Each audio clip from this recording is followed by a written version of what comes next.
Buenas noches. Buenas noches a todos.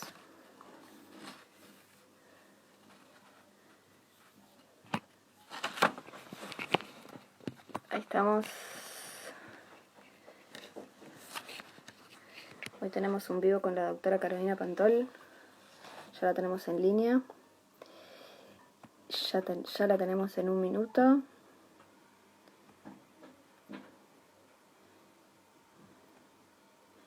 Un segundito.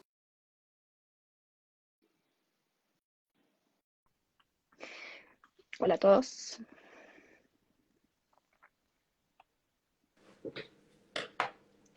Buenas noches. Buenas noches, ¿qué tal? ¿Cómo le va? ¿Cómo anda? ¿Cómo estás, Maru? Se hace rogar, sí, se hace rogar. Se hizo Me con- rogar. Pero bueno, me convenciste, como todo en mi vida. Es la historia de mi vida esto con vos.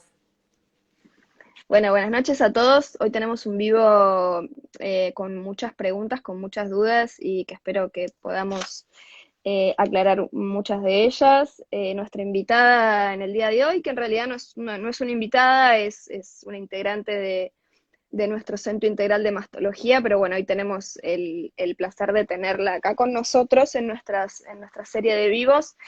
Para los que no la conocen, es la doctora Carolina Pantol. Ella es médica especialista en diagnóstico por imágenes, acreditada en imagenología mamaria, jefa del servicio de diagnóstico mamario, de diagnóstico e intervencionismo mamario de diagnóstico médico de la sede de Belgrano, e integrante de CIMA. Gracias. Por favor, es un placer tenerte acá y haberte convencido de esto. Así es. Vamos a ver qué sale.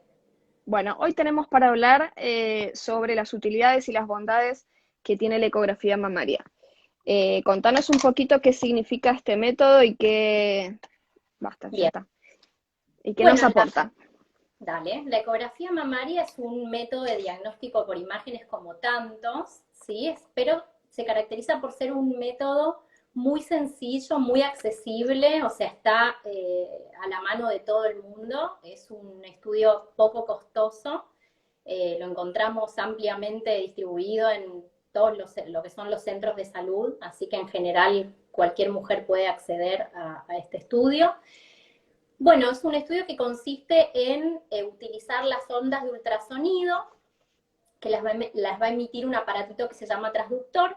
Esas ondas van a chocar contra los tejidos de la mujer, mamarios, en el caso de la ecografía mamaria, y esas ondas rebotan nuevamente y el transductor, que es el mismo aparatito que las emitió, las va a transformar en una imagen, ¿sí? Entonces, de esa manera, mediante este estudio tan sencillo, podemos tener imágenes de la mama, ya sea normal o en el caso de que queramos buscar alguna patología, del nódulo o de la patología que estemos buscando.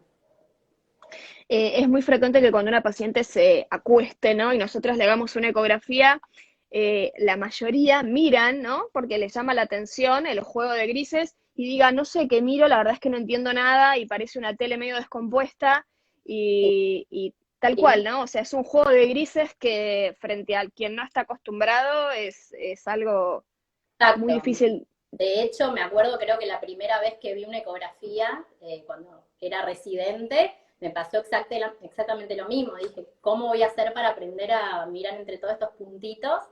Y bueno, es una cuestión de práctica, de ver muchos estudios, muchas mamas normales, después ver la patología y hacerse el ojo. Por eso también es muy importante que la ecografía mamaria la realice un médico especialista en diagnóstico mamario, ¿sí? No el que hace la ecografía de rodilla o la ecografía de abdomen. Sí es importante que lo haga un profesional que esté acostumbrado a ver patología mamaria. Eso creo que hace una diferencia muy importante.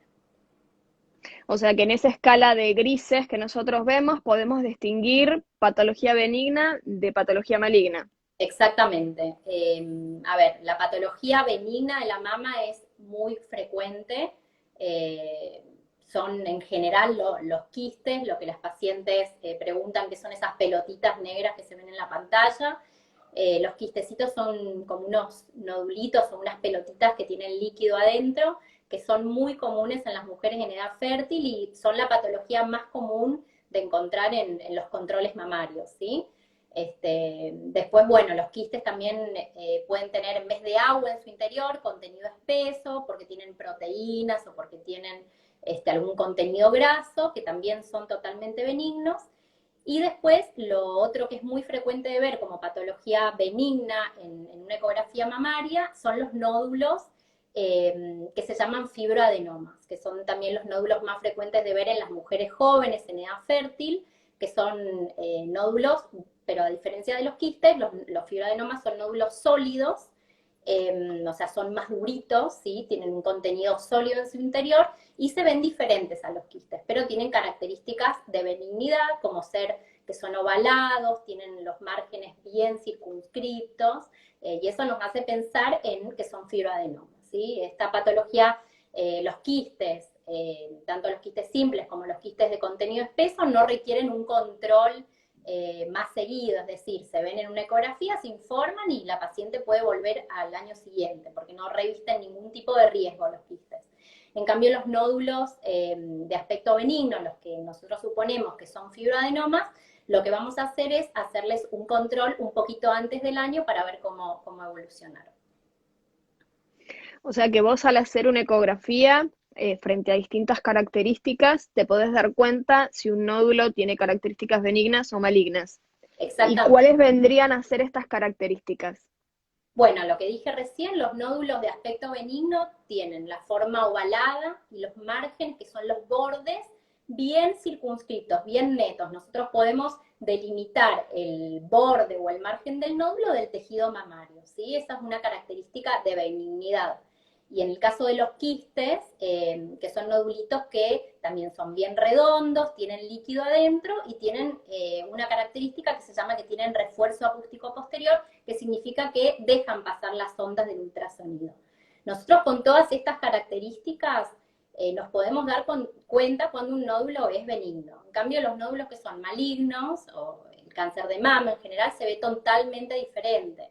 Son nódulos de aspecto sólido, tienen una forma irregular, tienen lo que se llama espículas, que es como una forma estrellada, o márgenes microlobulados, a veces tiran sombra, y bueno, todas esas características asociadas a otras, como por ejemplo que además hayan calcificaciones u otras características, nos van a hacer sospechar de un nódulo que podría ser maligno. Obviamente nosotros tenemos diferentes categorías para categorizar un nódulo maligno, que van a ir aumentando en relación a la mayor sospecha, ¿sí? Por ejemplo, un nódulo BI-RADS 4A, que es lo que nosotros categorizamos, que significa que lo tenemos que punzar, pero que las probabilidades de que sean un cáncer de mama son bastante bajas, ¿sí? En cambio, ya si nosotros tenemos un nódulo que lo categorizamos BI-RADS 4B o BI-RADS 4C o 5, ahí hablamos de un nódulo que tiene muchas más probabilidades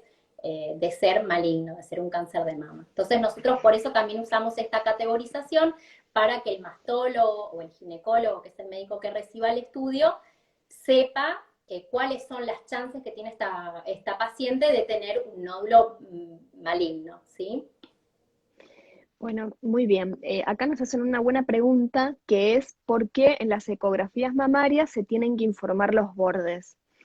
No sé quién la hizo, pero es muy buena. A ver, nosotros en nuestro vocabulario, nosotros tenemos un vocabulario estricto que nos tenemos que basar en ese vocabulario para que todos los especialistas, sean o no especialistas de mama, nos entiendan.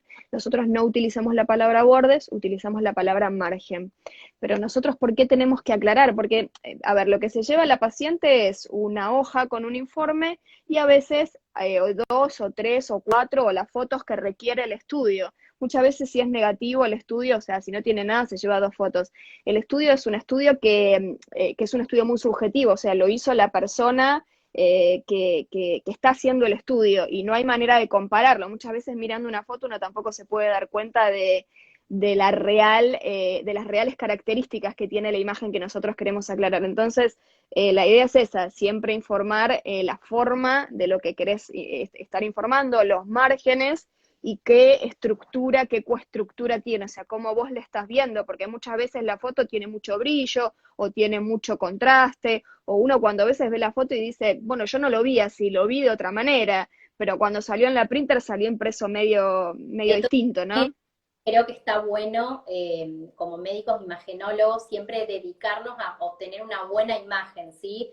Es Tomarnos el verdad. tiempo de sacar una buena imagen, de que el médico que reciba el estudio pueda ver, si bien no es lo mismo hacer el estudio en tiempo real que ver una foto, creo que tenemos que tratar de esforzarnos lo más posible para que el médico que recibe el estudio pueda ver lo que vemos nosotros, o lo más similar a lo que vemos nosotros. De todas maneras, más allá de la foto, como vos decías, Maru, es muy importante que nosotros describamos ese nódulo, ¿sí? Porque además de la foto, le tenemos que decir qué características tiene, ¿sí? Esto que decíamos, que hablaron de los bordes, que en realidad nosotros lo que los llamamos márgenes, ¿sí? Es muy importante que el médico vea que el nódulo tiene márgenes circunscriptos, bueno, ya se queda tranquilo. Si nosotros le decimos que tiene márgenes no circunscriptos, bueno, habla de que el nódulo en su crecimiento tiene cierta infiltración del tejido sano vecino, entonces eso ya nos hace sospechar, ¿sí? Entonces, me parece fundamental que los radiólogos, los imagenólogos mamarios, tenemos que hacer una muy buena descripción del estudio y mandar buenas imágenes. Y obviamente trabajar con ecógrafos que sean buenos, buena tecnología, ¿sí? Porque Sí, por más pero que es estamos verdad lo que decís. si estamos trabajando con un ecógrafo de porquería, es muy difícil transmitirle al colega eh, lo que nosotros estamos viendo, por supuesto.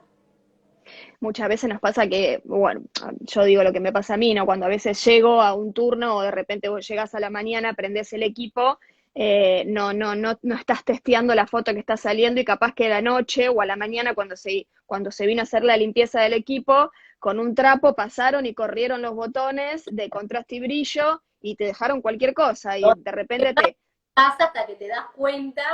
claro, en la quinta o décima paciente que decís, mirá las fotos de porquería que me salieron, bueno, y ya pasaron y pasaron 10 pacientes en el medio, ¿no? O sea, estar por lo menos en la primer paciente del turno que vos vas a trabajar, testear la calidad de las fotos que estás haciendo, si A ver, trabajas con printer, ¿no? si bien los ecógrafos vienen con programas estandarizados para mama y para diferentes partes del cuerpo, un montón de herramientas en los ecógrafos que podemos usar para mejorar la calidad del estudio, o sea, y adaptar ese estudio a las necesidades de la paciente, ¿sí? Hay pacientes que tienen mamas chiquitas y no necesitamos tener una profundidad así en el estudio y verle el pulmón, necesitamos ver el parénquima mamario, entonces siempre tratar de adaptar el estudio a cada paciente, lo mismo en relación a la posición de la paciente.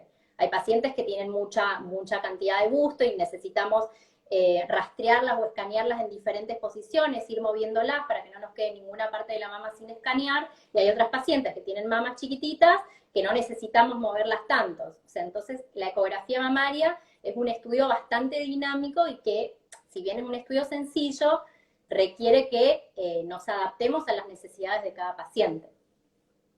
Bueno, vamos a las indicaciones. ¿Qué paciente debería hacerse una ecografía mamaria?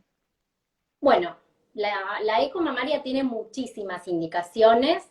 Obviamente, ahora que estamos haciendo una charla que es más para la gente, para los pacientes, me voy a detener en las indicaciones más sencillas. Maru, ¿estás ahí? Sí.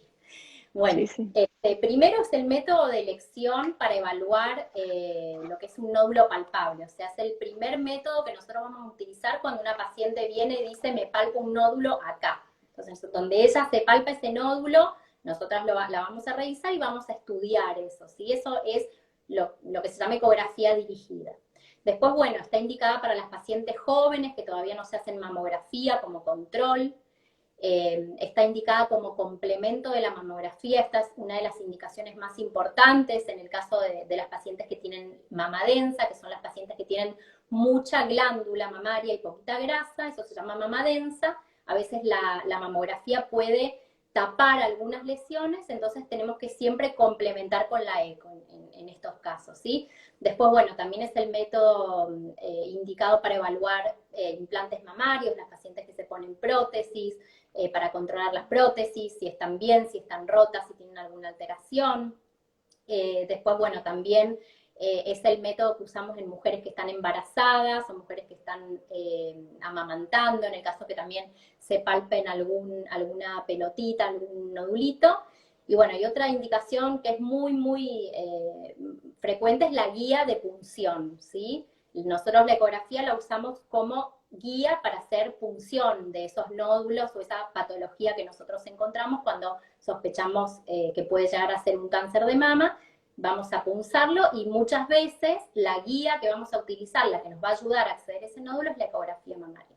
Así que tiene muchísimas indicaciones, pero esas son las más importantes. Después, bueno, hay otras más específicas, como por ejemplo es el control de la neoadyuvancia, que son las pacientes que hacen quimioterapia para reducir un nódulo, podemos ir monitoreando ese nodulito a ver si va respondiendo a la quimio y se va disminuyendo de tamaño. En las pacientes operadas, para evaluar alguna complicación postquirúrgica, bueno, son millones las indicaciones, pero esas que dije creo que son las más importantes. Caro, ¿cuál es la edad en la que una paciente debería iniciar controles con ecografía? A ver, la eco no es como la mamografía que tiene una edad establecida, que nosotros decimos, bueno, la mamografía está indicada anualmente a partir de los 40 años con una mamo inicial o de base a los 35. En la eco no es así. En general, la mujer que no tiene ningún tipo de sintomatología puede empezar a hacerse la ecografía junto con la mamografía, ¿sí? Pero lo que vemos es que en general las mujeres empiezan a controlarse un poco más jóvenes. Si bien no hay una edad de inicio para empezar con la mamo, a lo mejor los 30 años puede ser una buena edad para empezar, o cuando la mujer se presenta con algún tipo de patología. La más frecuente es la mastalgia, que es el dolor mamario. Muchas veces consultan a su ginecólogo por dolor mamario y el ginecólogo le manda una eco, eso puede ser a los 20, a los 25. Así que es variable, pero no es que tenemos una edad fija en la que vamos a empezar con la eco, ¿sí? Es variable en relación a los síntomas de la paciente, al motivo, al momento en que ella consulta, a si tiene alguna sintomatología para evaluar. Pero bueno, en general, las mujeres alrededor de los 30 años ya empiezan con sus ecografías mamarias. Preguntan cómo se adaptaron para realizar los estudios ecográficos en el contexto de COVID. ¿En qué Bueno, cambió? y la verdad que adaptarnos nos adaptamos bien. Costó un poco, porque bueno, es un poco incómodo trabajar con todos los elementos de protección puestos, pero la verdad es que no hemos tenido ningún tipo de problema. En general atendemos a las pacientes bueno, con el camisolín, con los guantes, nos ponemos el barbijo, la máscara de acetato o de plástico que nos aísla, y hacemos los procedimientos sin ningún problema. La verdad es que no hemos tenido mayores dificultades, ni tampoco con las punciones. Es un poco más molesto quizá el tener todo eso puesto, o la relación médico-paciente, porque la paciente no te ve, no sabe quién sos, te ve allá abajo de toda la escafandra puesta, pero la verdad que más allá de esa incomodidad, sabemos que es para protección de uno y del paciente, y sí, no hemos tenido ningún problema. Y preguntan si las palpamos con guantes, sí. Todo con guantes. No tenemos contacto con las manos nuestras con los pacientes, y después de examinar a cada paciente hacemos una desinfección tanto del ecógrafo, del transductor, como de la camilla que la paciente se acostó. Así que la verdad es que nos hemos adaptado perfecto y no hemos tenido ningún inconveniente. Hay un pedido distinto que quiero que nos expliques por qué o en qué casos está indicado realizar ecografías con Doppler. Ok, bueno, el Doppler es una función que tiene el aparato, el ecógrafo, ¿sí? Sobre todo los ecógrafos más nuevos, los ecógrafos viejos no. Los ecógrafos nuevos de última generación, que son los que se usan ahora, tienen esta técnica o esta herramienta que se llama Doppler. ¿Para qué sirve el Doppler? Bueno, sirve para medir o evaluar la vascularización que tiene una lesión. La vascularización son las arterias y las venitas que llegan y salen del nódulo, ¿sí? Nosotros lo que vamos a tratar de ver con el Doppler es si un nódulo está vascularizado o no. ¿Por qué nos interesa saber esto? Porque, bueno, en general, si un nódulo está muy vascularizado, es porque es un nódulo que tiene bastante crecimiento, ¿sí? Entonces, bueno, nosotros vemos que ese nódulo tiene muchos vasos sanguíneos y nos puede hacer pensar en que puede llegar a ser un nódulo de características sospechosas, ¿sí? En cambio, cuando un nódulo tiene poca vascularización, bueno, habla de que puede ser un poco menos sospechoso. De todas maneras, el Doppler no es algo que nos va a determinar la categorización de un nódulo, ¿sí? A nosotros lo que nos importa cuando vamos a categorizar un nódulo es la forma y el margen, ¿sí? O sea, qué forma tiene, porque si es un nodulito bien ovalado, de márgenes bien circunscriptos, y bueno, está bastante vascularizado, bueno, puede ser un fibroadenoma que tenga muchos vasos sanguíneos, pero no necesariamente lo vamos a categorizar como maligno porque tenga muchos vasos sanguíneos, ¿sí? Es una herramienta más que nosotros utilizamos, pero no es categórica, ¿sí? Para mí es de buena práctica siempre que estoy viendo un nódulo, estoy examinando una paciente y veo alguna lesión que me llama la atención, prender el Doppler y evaluarlo. Pero la mayoría de las veces eso no me va a cambiar la categorización. Me importa mucho más la forma y el margen del nódulo que la vascularización. Pero sí lo usamos porque es muy útil. Bien, preguntan, varias preguntas ya leí sobre la elastografía, la Sí, cualitativa, la cuantitativa, ¿qué utilidades le ves en el campo del diagnóstico? bien. Bueno, la elastografía es más o menos como el Doppler, es una herramienta más, ¿sí? A ver, herramientas ¿para qué sirven esas herramientas? Nos ayudan a nosotros, a los imagenólogos, para poder definir las características de un nódulo. Pero bueno, como decía recién, es una herramienta más. Lo que hace la elastografía es medir la dureza del nódulo, ¿sí? Con diferentes hacemos diferentes compresiones con el transductor, que es el aparatito que sirve para hacer la ecografía, y mediante un programa lo que vamos a hacer es medir la elasticidad de ese nódulo. Se compara la elasticidad o la dureza del nódulo con el tejido mamario normal. Y de esa forma, al igual que el Doppler, nos va a arrojar resultados. Si el nódulo mientras más duro es el nódulo, más riesgo de ser una patología maligna. Mientras más blandito es el nódulo, más menos riesgo, perdón, de ser una patología maligna. La elastografía es como una palpación del nódulo, ¿sí? Nosotros cuando palpamos un nódulo y es un cáncer de mama y es duro, nosotros nos damos cuenta, decimos, uy, este nódulo es recontra duro, o lo mismo cuando lo punzamos y lo atravesamos con la aguja, muchas veces nos damos cuenta de la dureza del nódulo. En cambio, cuando un nódulo es benigno, nosotros lo palpamos, vemos que además es móvil, que no está adherido a los tejidos, y decimos, este nódulo probablemente sea benigno, por las características. Así que eso es la elastografía, es una herramienta más, es como el Doppler. Nos ayuda a ver las características de un nódulo, pero no es definitoria, ¿sí? Lo más importante son las características morfológicas del nódulo, como dije recién, que no me voy a cansar de repetirlo, la forma y los márgenes, ¿sí? Bien, la doctora Kaplan pregunta, ¿cuál es la diferencia con el ABUS? Bueno, el ABUS yo no lo utilizo, así que no quiero meterme mucho en un método que yo no lo utilizo y no tengo experiencia. Sí quiero contar un poquito qué es, para que la gente lo sepa. El ABUS es una ecografía automatizada, ¿sí? En vez de ser la ecografía que hace el médico, la ecografía que todos conocemos, es una ecografía que la hace un ecógrafo que tiene un transductor grande que se apoya en la mama y ese transductor toma imágenes de toda la mama, ¿sí?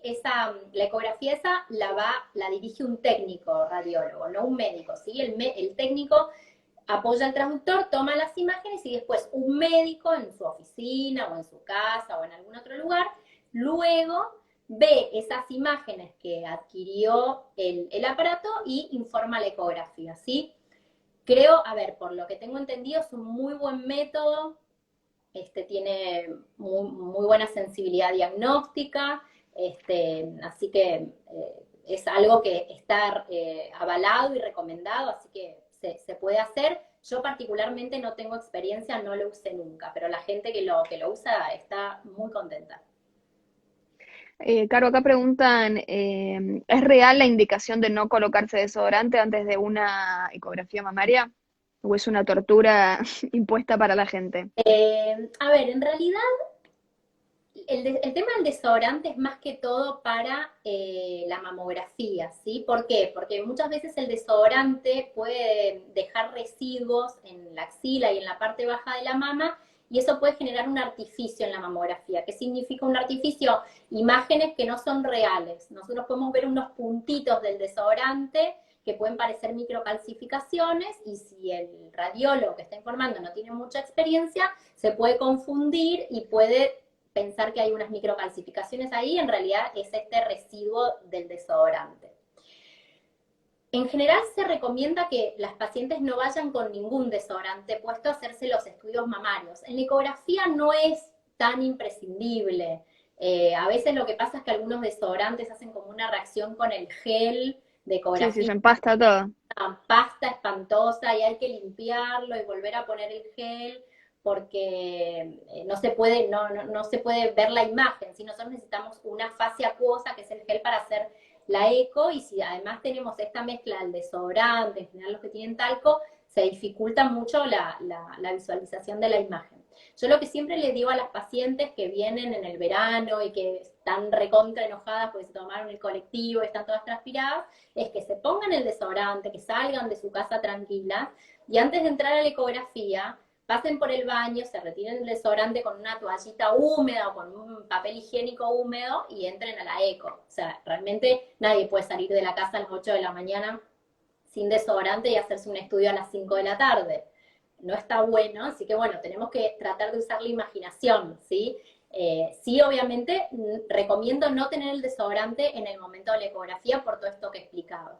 Así que, pero bueno, no significa que salgan sin desodorante. Lleven alguna toallita húmeda, las de la cola de los bebés, y antes de entrar a la eco, se retiran el desodorante y listo. Y todas podemos usar desodorante.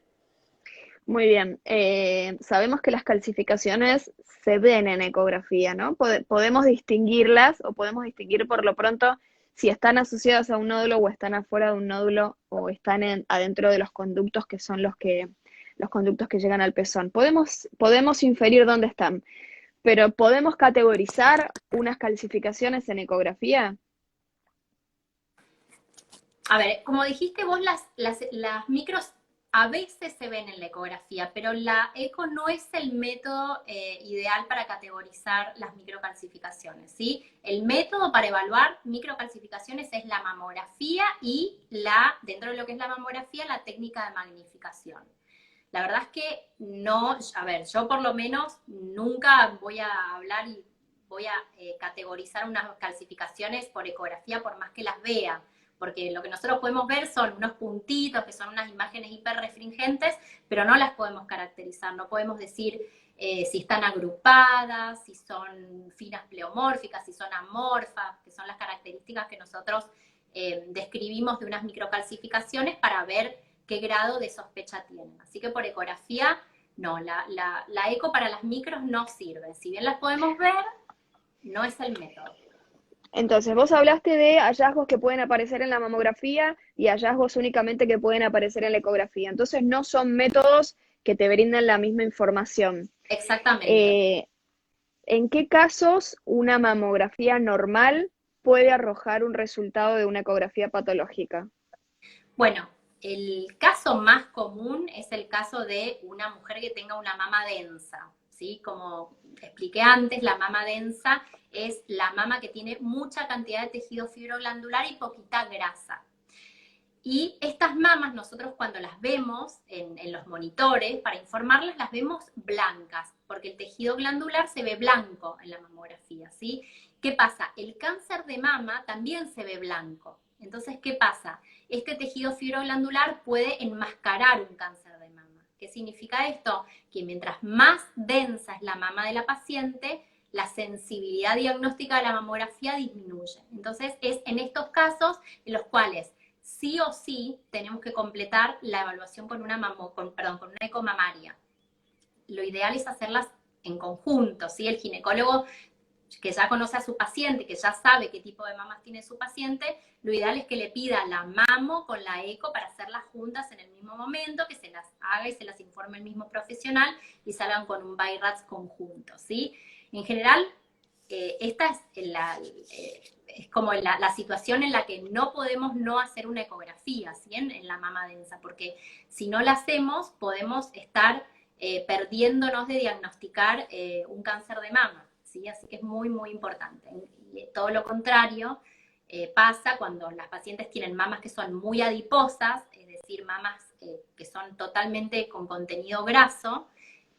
A veces la ecografía no es necesaria, o sea, no a veces, no es necesaria la ecografía, porque cualquier cosita, cualquier nódulo o alguna distorsión o cualquier lesión que nosotros veamos en la mama, se ve muy fácilmente, recontra claro en la mama adiposa, y ahí la eco no va a aportar mucho más, salvo que sea una paciente con una mama adiposa, pero se palpe un nódulo que esté ubicado en zonas que son difíciles de acceder en la mamografía, como son, por ejemplo, acá partes altas del pecho o en el surco, o bien cerca, pegadito al esternón. A veces esas zonas son difíciles de que sean tomadas por la mamografía, y si la paciente, por más que tenga la mama toda adiposa, se palpa un nódulo en estas zonas que son, tendríamos que hacer zonas ciegas, sí es necesario completar con la eco. Pero en general, cuando la mama es adiposa, no tiene ninguna indicación. Muy bien. Preguntan sobre adenopatías axilares. Vamos a tener un vivo el jueves sobre toda la patología axilar con la doctora Paola Pucci, así que lo dejo para el jueves, la anoto y lo dejo para el jueves. Perfecto, dale, dale. Preguntan las calcificaciones groseras en ecografía, ¿son Sí. BI-RAT 1 o BI-RAT 2? No, en ecografía, a ver, nosotros cuando vemos lo que llamamos macrocalcificación o una calcificación gruesa grande, y nosotros constatamos que eso es una calcificación en la mamografía, es un BI-RADS 2, es algo totalmente benigno. Uno no, porque el BI-RADS 1 nosotros categorizamos a la mama que es totalmente normal, que no tiene ninguna calcificación, ningún quiste, ninguna lesión. Ya el hecho de que tenga una macrocalcificación o una calcificación grande es un hallazgo benigno, entonces lo categorizamos BI-RADS 2. Perfecto. Preguntan, ¿se puede ver los conductos mamarios en ecografía? Sí, sí, sí, se pueden ver los conductos mamarios. De hecho, también una de las indicaciones de la ecografía es el derrame por el pezón, ¿sí? Los conductos se ven perfecto en la eco. Cuando los conductos son normales, nosotros no los vemos, o los vemos apenitas dilatados, de 2, como mucho 3 milímetros. Pero cuando un conducto está dilatado, tiene líquido adentro o tiene algún contenido, ya sea contenido espeso o un nódulo en el interior, lo vemos perfecto por ecografía y lo podemos evaluar. Muchas veces cuando un conducto está dilatado, nosotros podemos ver que el contenido que está dentro de ese nódulo se mueve, que es un contenido espeso, y nos quedamos recontra tranquilas, porque es un conducto que tiene un contenido espeso, que es como un líquido que en vez de ser agua, tiene proteínas, tiene grasa, tiene restos celulares, y nos damos cuenta, y la verdad que la ecografía es muy útil. Y cuando vemos también un conducto dilatado que tiene un nódulo de aspecto sólido adentro, también lo describimos, y en general en esos casos hacemos una punción biopsia para descartar mayor patología. Es importante que todos los estudios ecográficos salgan con un BI-RAD. ¿Por qué es tan importante?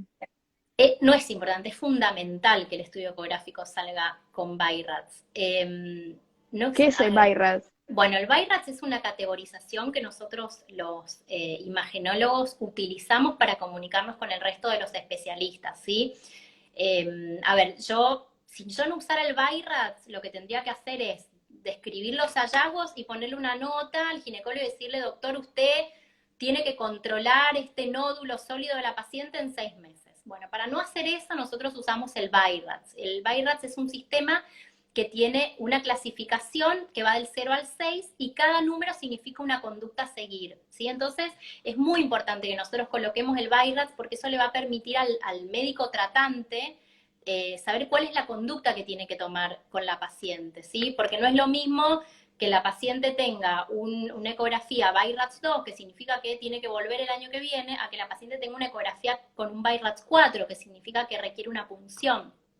Y la verdad es que sería todo bastante engorroso si todos tuviéramos que explicar cuál es la conducta a seguir. En cambio, con el BIRATS, lo que hacemos nosotros es unificar, hablar todos el mismo idioma, poder entendernos, y también por eso es muy importante que usemos el vocabulario del BIRATS, ¿sí? Que cada uno no describa los nódulos o las lesiones como le gusta, como se le cantó ese día, perdón la expresión, sino que usemos el léxico que nos brinda el BIRATS, que es una herramienta que todos los imagenólogos de la mama tenemos que usar y conocer a la perfección. Es como lo que tenemos que hacer todos los días, ¿no? No podemos no conocerlo y no usarlo.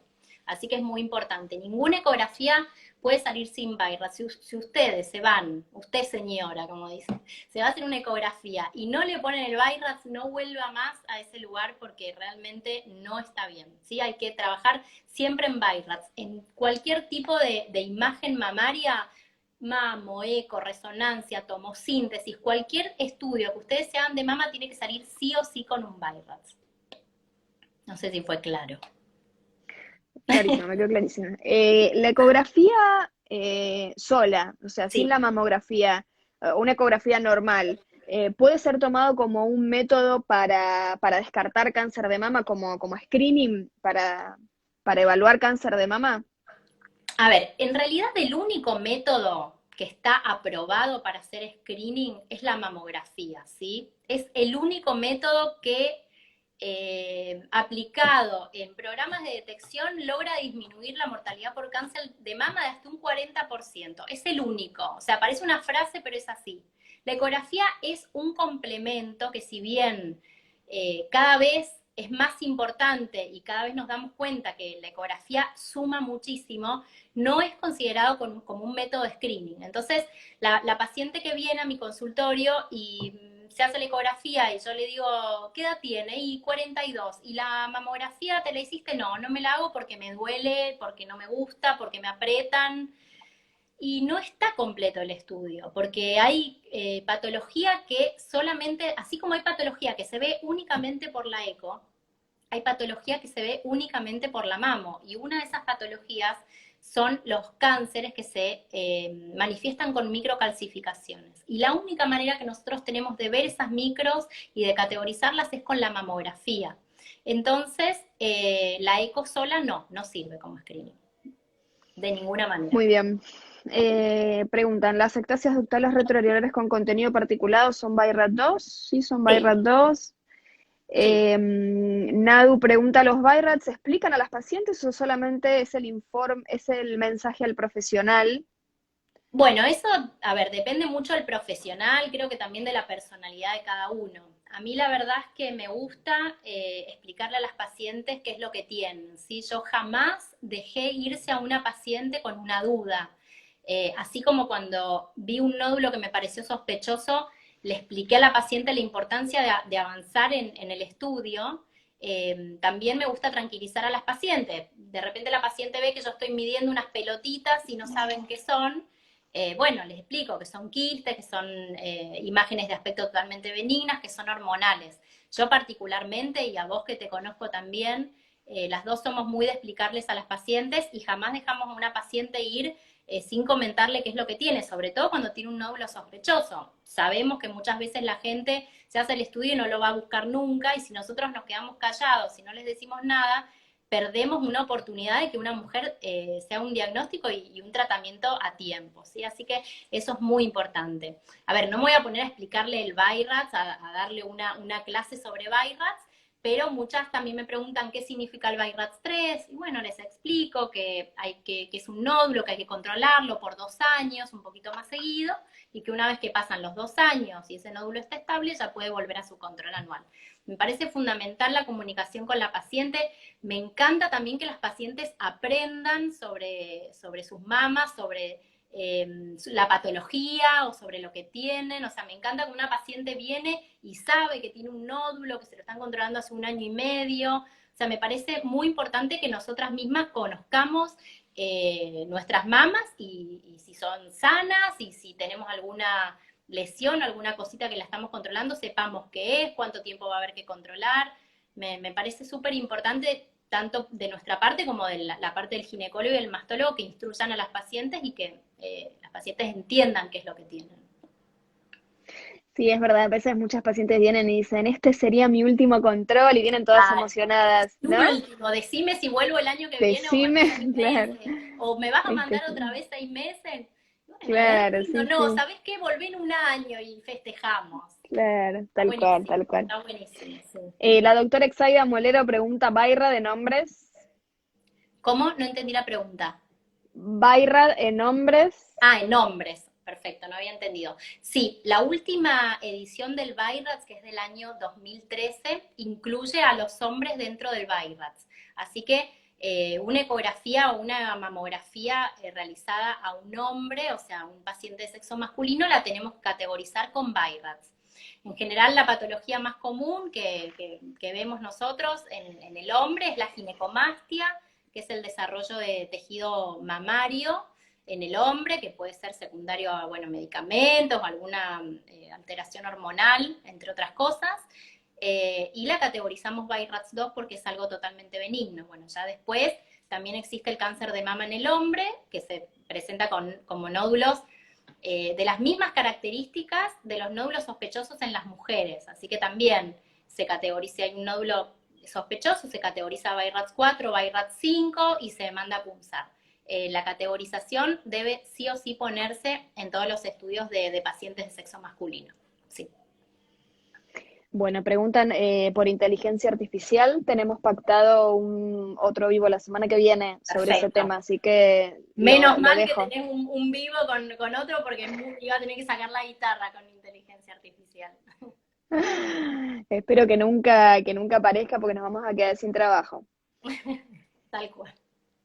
Bueno, bueno, Caro, creo que solucionamos todas las dudas. No sé si las Bueno. estuviste leyendo, pero No, la verdad creo que que no, están estaba, todas. estaba muy concentrada en responder y en tus Estás preguntas. compenetrada en Y hablar y algunos hablar. Bueno, saludos por ahí de algunas fans. bueno, Gracias, Manu. hermoso. Nada, haremos otro en breve. Bueno, Muchísimas así es. gracias. Gracias a Un vos. placer. Besos para todos. Buenas noches. Chau, Chao, chau. buenas noches. Chau.